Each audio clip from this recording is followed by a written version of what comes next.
আমার মাঝে মধ্যে মৃত্যুর খুব ভয় হয়। খুব ভয় করি মাঝে মধ্যে।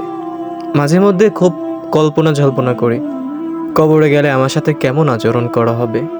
আমি তো মানুষ, অবশ্যই আমাকে মরতে হবে। কোরআনের ভাষ্য অনুযায়ী প্রত্যেকটা প্রাণীকে মৃত্যুর স্বাদ আস্বাদন করতে হবে। সেই হিসেবে আমাকেও একদিন আচমকা মরে যেতে হবে। সময়টা অনিশ্চিত, কিন্তু মৃত্যু তো নিশ্চিত। কখন মারা যাব, কোন হালাতে মারা যাব আমি জানি না, কিন্তু একটা জিনিস খুবই ভাবার, আমি জানি আমার মৃত্যু নিশ্চিত। তবু আমি দুনিয়ার মোহ মায়া ত্যাগ করতে পারছি না। কতটা অধপতনে গিয়েছি আমি, কতটা ধ্বংস হয়েছে আমার। আমি জানি আমার মৃত্যু নিশ্চিত, মরতে আমাকে হবেই। তবু আমি গুনাহ ছাড়তে পারছি না। আমি নামাজের সময় মসজিদে হাজির হতে পারছি না, সময় মতো জায়নামাজে দাঁড়াতে পারছি না। অথচ এই আমার লাশ একদিন মাটি হয়ে যাবে। অথচ এই শরীর একদিন পোকামাকড়ে খাবে, শরীরের হাড্ডিও একদিন থাকবে না, সব মাটি হয়ে যাবে। এখন মারা গেলে 1 বছর পর আমার কবর খোঁড়া হলে সেখানে কিচ্ছু পাওয়া যাবে না, আমার কঙ্কালও পাওয়া যাবে না। অথচ এখন আমি কত দাপট দেখাই, ক্ষমতার দাপট, টাকার দাপট, শক্তির দাপট, কত দাম্ভিকতা আমার ভেতরে, কত অহংকার। অথচ আমি জানি, আমি বিশ্বাস করি আল্লাহকে, আমি বিশ্বাস করি কোরআনকে, আমি বিশ্বাস করি মুহাম্মদ রাসূলুল্লাহ সাল্লাল্লাহু আলাইহি ওয়াসাল্লামকে। আমি জানি মৃত্যু নিশ্চিত, কবর নিশ্চিত, আখিরাত দিবস নিশ্চিত, কিয়ামত নিশ্চিত, জাহান্নাম জান্নাত নিশ্চিত, জাহান্নামের আযাব নিশ্চিত, কবরের আযাব নিশ্চিত, জান্নাতের নাজ নিয়ামত নিশ্চিত। আমি সব জানি, অথচ অথচ আমি মানতে পারছি না। কেনই যেন দুনিয়া আমাকে তার প্রতি এমনভাবে আকর্ষিত করেছে, এমনভাবে আকৃষ্ট করেছে যে মনে হচ্ছে আমি দুনিয়ায় অমরত্ব নিয়ে এসেছি। এই দুনিয়া থেকে আমাকে কেউ কোনোদিন বিতাড়িত করতে পারবে না। এই দুনিয়াই যেন আমার সব।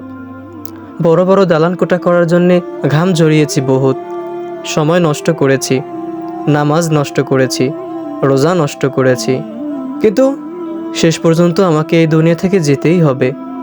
কি অদ্ভুত, তাই না? এত কিছু করলাম দুনিয়ায় থাকার জন্যে, কিন্তু দুনিয়ায় থাকতে পারলাম না। আমার মরতে হবেই, মরতে আমাকে হবেই। আমি যত কিছুই করি না কেন, যত কোটি কোটি টাকা আমার হোক না কেন, মরতে আমাকে হবেই। বড়ই অদ্ভুত ভাবার কথা, মরতে আমাকে হবেই। মৃত্যু নিশ্চিত জেনেও আমি কত মানুষের সাথে খারাপ আচরণ করলাম। যদি কিয়ামত দিবসে তারা আমাকে ধরে, হিসেবের কাতারে বসে যদি তারা আমাকে ধরে, কোথায় যাব আমি, কি করব? বিনিময় হিসেবে কি দেব? আমার তো আমলটুকুও নেই, আমার তো সামান্যতম পুণ্যের কাজ আমি করিনি। আমি কি দেব তাদের বদলা? আমি মুসলমান, আমি জান্নাতকে বিশ্বাস করি, আমি বেহেশতে প্রবেশ করতে চাই।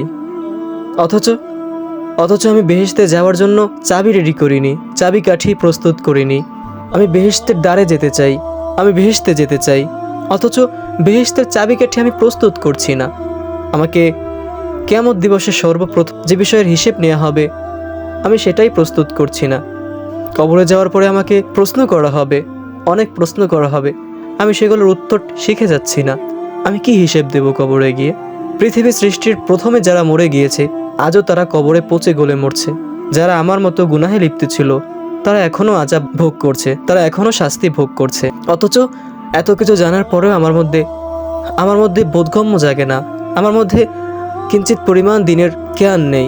আমি এটুকু জানি, নামাজ না পড়লে, রোজা না রাখলে, পর্দা না করলে, ধর্মের ব্যাপারে কিছু না জানলে আমাকে কবরে শাস্তি পেতে হবে, আমাকে জাহান্নামে যেতে হবে। এত কিছু জানার পরে আমি নামাজ পড়ছি না, রোজা রাখছি না। আমি আজান শুনে মসজিদের সামনে থেকে হেঁটে চলে যাই। কেউ ডাকলে বলি পোশাকের সমস্যা, কত অজুহাত দেখাই। অথচ কবরে গেলে আমি কোনো অজুহাত দিতে পারবো না। আখিরাত দিবসে আমি কোনো অজুহাত দিতে পারবো না। আমার সামনে আমার হিসেব নিকেশে সব কিছু খুলে দেখানো হবে। আমি নির্বাক হয়ে দাঁড়িয়ে থাকবো। আমি অস্বীকার করব, কিন্তু কোনো উপায় হবে না, আমার কোনো উপায় হবে না। আমার জাহান্নামে যেতে হবে নিশ্চিত। আমি সব জানি, তবু আমি রবের দিকে ফিরছি না। দুনিয়ার মোহমায়া আমাকে এমনভাবে আকর্ষিত করেছে যে যেন মনে হচ্ছে দুনিয়াই আমার সব। পরকাল বলতে যে কিছু একটা আছে, এটা আমার মনেই হয় না। অথচ হুট করেই একদিন মরে যাব, হুট করেই, কেউ জানবে না। হুট করেই সবাই এসে দেখবে আমার শরীর ঠান্ডা হয়ে গিয়েছে, নিথর দেহ পড়ে আছে বিছানার উপরে। কি অবাক কাণ্ড, তাই না? হতে পারে আমি সুস্থ সবল মানুষটা ট্রাকের তলে, বাসের তলে পিষে গেলাম, ভাবা যায়, হতেও তো পারে। হতে পারে আমি নৌকা ডুবে, জাহাজ ডুবে মরে গেলাম। হতে পারে আমার লাশটাও কেউ খুঁজে পেল না। কি অবাক কাণ্ড! এত কিছু জানার পরেও আমি আমার রবকে ভুলে রইলাম। আমি নামাজ পড়লাম না।